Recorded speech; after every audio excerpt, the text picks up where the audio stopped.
I purchased a $5 point and shoot from the local thrift store by my house, and I love it. Let's get into it. So today I am headed to drop off some film, and I want to take you all with me. I have a bunch, Cine Still, Portrait 400. I don't even know if it was from Africa or here. I just have a bunch of film I want to drop off, so let's go.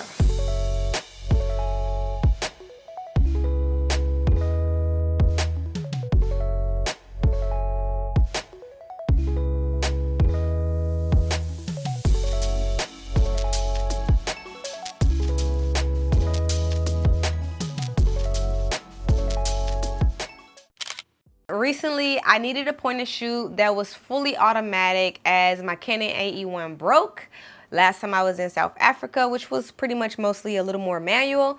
And then I ended up buying the Olympus XA, which I don't think I've told you all about. I love that camera. It is a great camera, but it is manual focus. And so there are a lot of pros and cons to that camera, but one of the cons being manual focus and the fact that those fleeting moments or those moments that just come and go, it was really hard for me to capture because I had to focus. And so I knew with that I needed to find a automatic point and shoot to where I can take it out of my pocket, take a photo, and put it back as if it was like an iPhone. Like if it was my phone where I took it out, I took a picture, I put it back. When you're using your phone, you don't think about all the settings, and boom.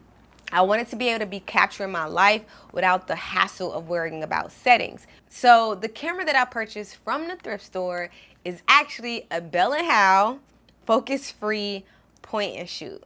So it's funny because when I went to the thrift store and I found this and I looked at it and I realized it didn't have a battery compartment. And I was like, okay, maybe this is why they left it at the thrift store. I end up looking on YouTube to figure out if anybody had this camera, and there are only like 3 videos that talk in thorough about this camera. So I was like, wow, nobody actually has it. And one of the things was that it doesn't take batteries. It is fully mechanical, so it does not take any batteries. And so I love this camera because it is the most automatic camera that you're going to get. I say all that, even if you look at it, there's literally nothing on this camera. On the back, you have a little slot where you can see your film stock.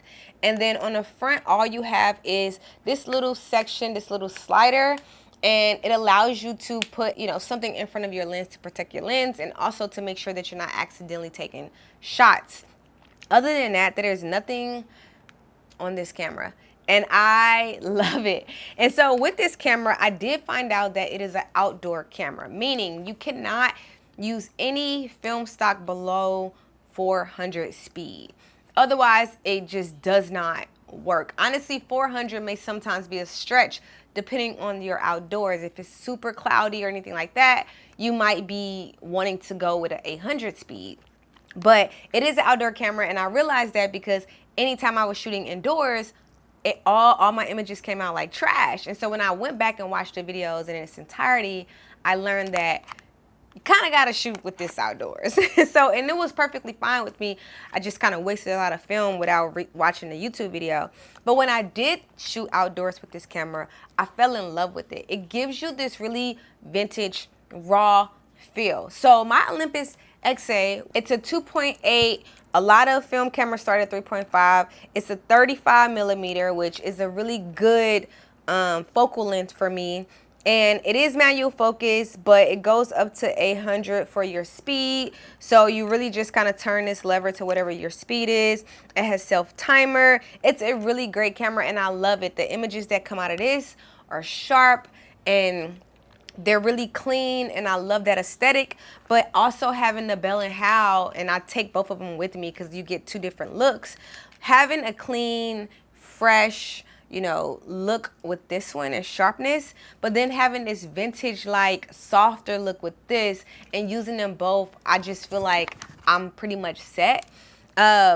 The reason why I really love this one is because it is more automatic. So with this, I have to deal a lot more with the settings. But I do like how this one also closes so you don't accidentally take a photo because of the sensitive shutter, and it protects your lens. It's super small. This one also came with a flash that you connect with it. And so I can shoot this indoors or when it's nighttime. This one pretty much, it has to be outdoors. You can still shoot at night with like a Cine Still 800 or something like that, but it does have to be outdoors. I don't know how it reads the speed because it is fully automatic with nothing, but it reads it, and I think it reads it well so far. I do still have to play with more film stock to see what I get with this camera. So far I've used Portra 400, and I really do want to play with some 800 speed film stock as well.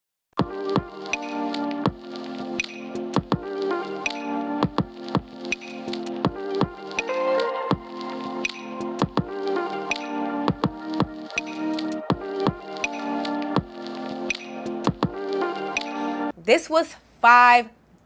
I got it for $5 at the local thrift store, and it is one of my favorite point and shoots. One of my favorite cameras that I actually have, and I take it with me everywhere. It is a 28mm focus free, which means that the focus is pretty much to infinity unless you're trying to get real close, and then you're probably gonna get some blurred lines. But again, for $5, a Starbucks drink, I was able to get one of my favorite cameras. So I say all that to say, make sure y'all go to your local thrift stores before you guys decide to go out and buy all these fancy cameras. This one I did get from eBay, so it did cost a little bit more. They're both really, really small. Look how small they are. And they literally fit in my little pouch that I take with me everywhere. So I love it. And the cool thing about it is if you go to festivals and things like that and they don't let you bring in like actual real cameras, you can take, you know, these type of cameras and you'll pretty much be set. So yeah, I really love it. Let me know your thoughts. If you guys have any film cameras and what your favorite film camera is. If you have any questions, let me know as well. Thank you all so much for watching. Make sure that you like this video. Let's have a conversation down below. Make sure that you are subscribed, and thank you all so much for watching. See you all in the next video. Bye.